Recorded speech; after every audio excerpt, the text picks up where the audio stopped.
Feeling a bit bored with your job and fancy a change? Why not try one of these jobs out?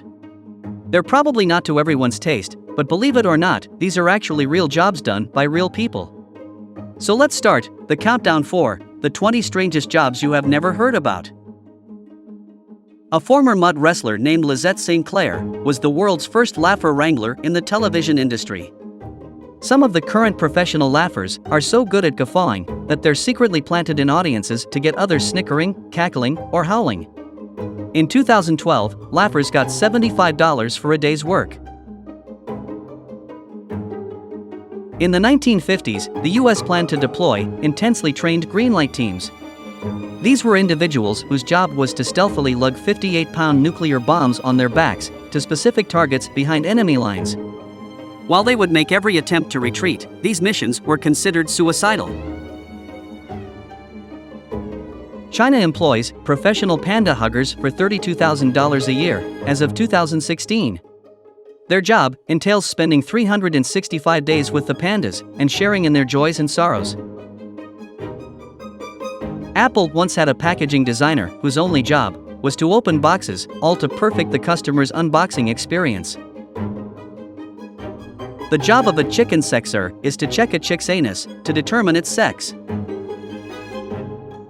Professional fired men are used in some department stores as scapegoats who are fired several times a day to please customers who were disgruntled about some error. Movie studios hire an intimacy coordinator for sex scenes. Their duties include scene supervision and teaching directors and actors how to run a rehearsal without emulating sexual movement, but instead sculpting the physical actions using plain words. Up until 1991, there was a dedicated position in the British Armed Forces called the Keeper of the Apes. Their job was solely to care for the monkeys of Gibraltar. The military even had a budget for ape-related expenses. Any sick or injured monkey was cared for in the British hospitals. The first Scouts were a group of child soldiers who were used during the Second Boer War.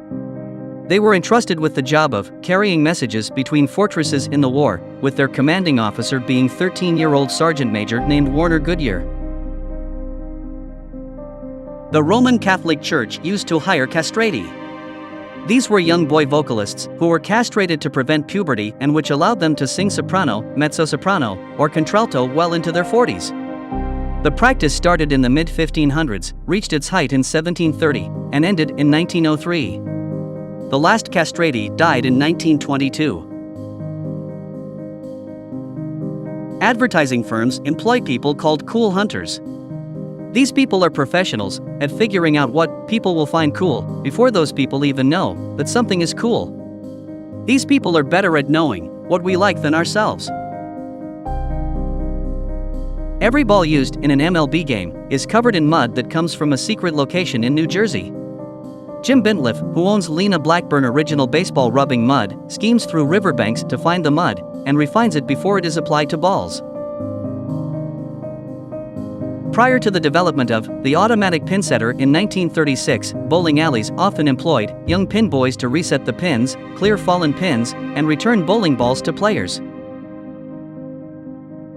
From about 1600 to 1914, there was a profession known as a funeral mute. Their main purpose was to stand around at funerals with a sad, pathetic face. In Britain, when someone wins £1 million on their premium bonds, a woman called Agent Million arrives at their door and delivers the news.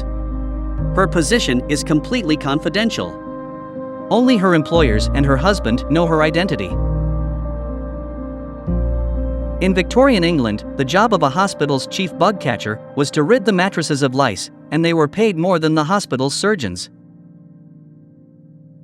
In 18th century England, gambling dens hired people whose sole job was to swallow the dice in the event of a police raid.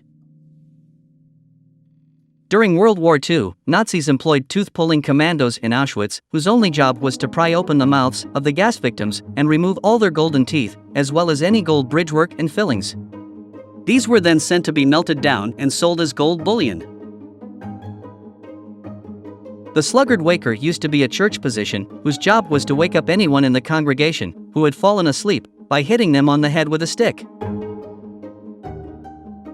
Until the 1890s, there were people in Britain whose job was being a village's sin eater. When someone died, family members paid a sin eater to come over and eat a funeral biscuit that was placed on the dead body, taking on their sin in the process.